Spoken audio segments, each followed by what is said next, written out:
भारत के दोस्त और यूएई के राष्ट्रपति शेख मोहम्मद बिन जायद अल नहायन अचानक भारत दौरे पर पहुंचे हैं। भारत दौरे पर पहुंचे अल नहायन को रिसीव करने के लिए एयरपोर्ट पर कोई और नहीं बल्कि खुद भारत के प्रधानमंत्री नरेंद्र मोदी तमाम प्रोटोकॉल को तोड़ते हुए पहुंचे।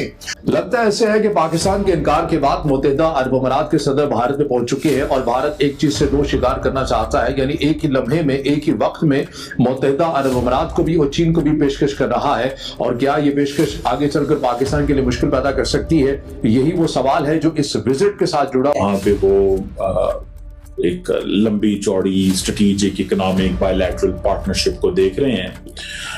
बड़ी सिग्निफिकेंट चीज़ है। उसकी वजह यह है कि शेख मोहम्मद बिन जायद अल नहयान जो है वो पिछले महीने इस्लामाबाद भी थे। तस्वीरें आपके सामने हैं जहां आपको यूएई के राष्ट्रपति शेख मोहम्मद बिन जायद अल नहयान विमान से उतरते हुए दिखाई देते हैं और उनका किस तरह से PM Narendra Modi red carpet welcome कर रहे हैं। और दोनों की मुलाकात हुई है और कहा यह जा रहा है कि जी 2 घंटे के लिए यूएई के जो प्रेसिडेंट है उन्होंने भारत का विजिट किया और बात सारी कहाँ गई है, बात सारी ये की गई है कि जी गजा पीस टॉक जो है उसके बारे में बात करने के लिए उन्होंने जो है वो भारत का विजिट किया। अल नहयान सीढ़ियों पर ही थे तभी उन्होंने पीएम नरेंद्र मोदी को देखते ही अपनी बाहें फैला दी और जैसे ही वो प्लेन की सीढ़ियों से उतरे उन्होंने भारत के प्रधानमंत्री नरेंद्र मोदी को सीधे गले लगा लिया। अगर हम देखें कि भारत के साथ भी गल्फ कंट्रीज के टर्म्स बहुत अच्छे रहे हैं और उसमें डेफिनेटली कहीं ना कहीं जो बिजनेस है, जो ट्रेड है और इस तरह की बातें जो है उसको लेकर कहा जाता है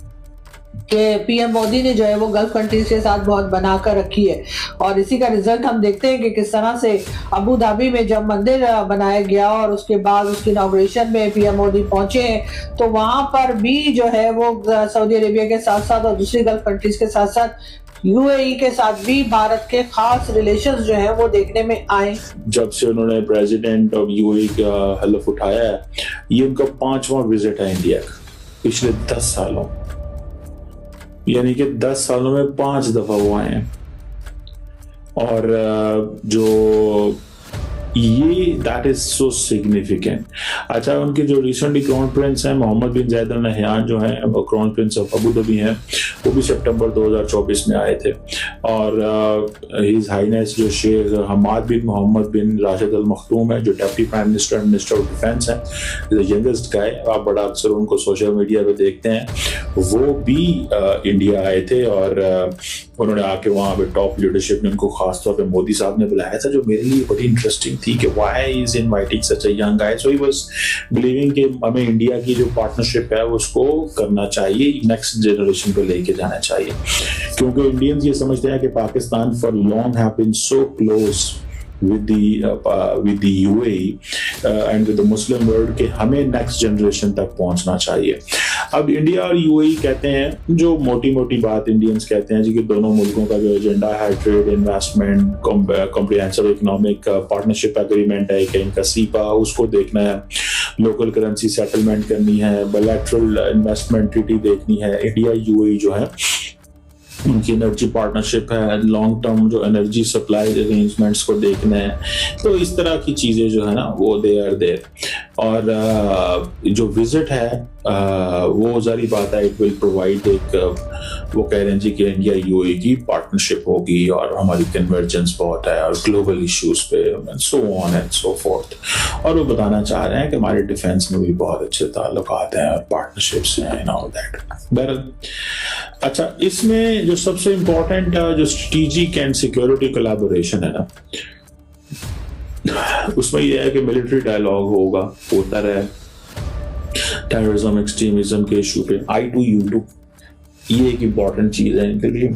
India Middle East Europe economic corridor I2U2 भी रुका हुआ है, India Middle east economic corridor भी रुका हुआ है।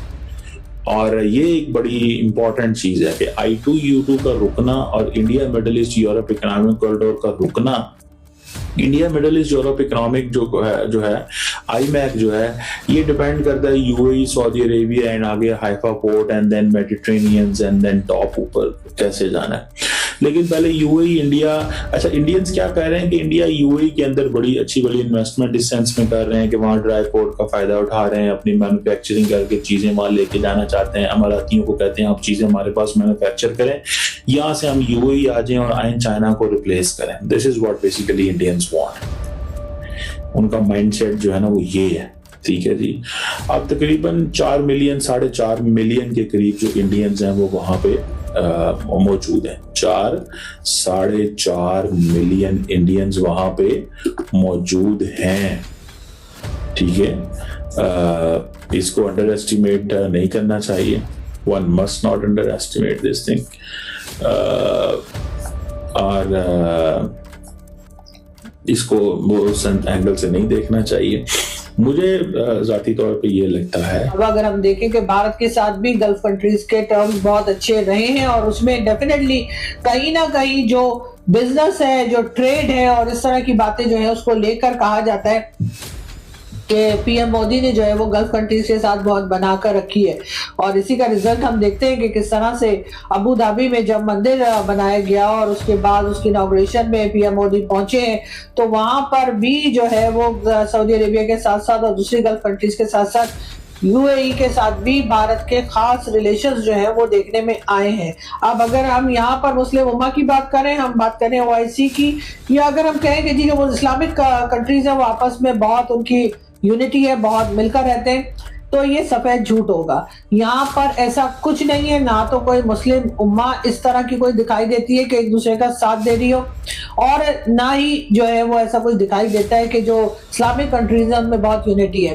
डेफिनेटली यहाँ पर इस वक्त सिर्फ पैसा चल रहा है और पैसे के साथ साथ ताकत जो है वो पैसा ही दे रहा है।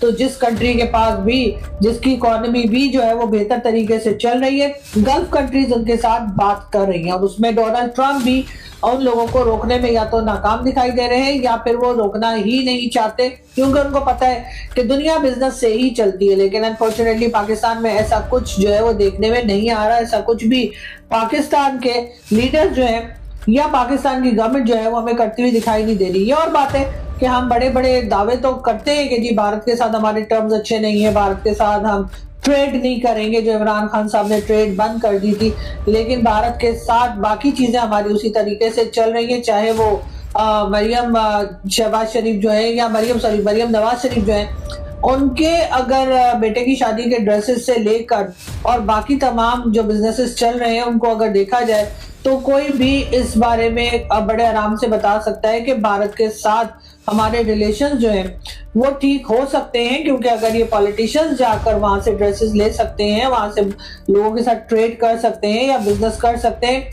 तो आम पाकिस्तानी क्यों नहीं? आम पाकिस्तानी के लिए आपने तमाम चीजें महंगी क्यों कर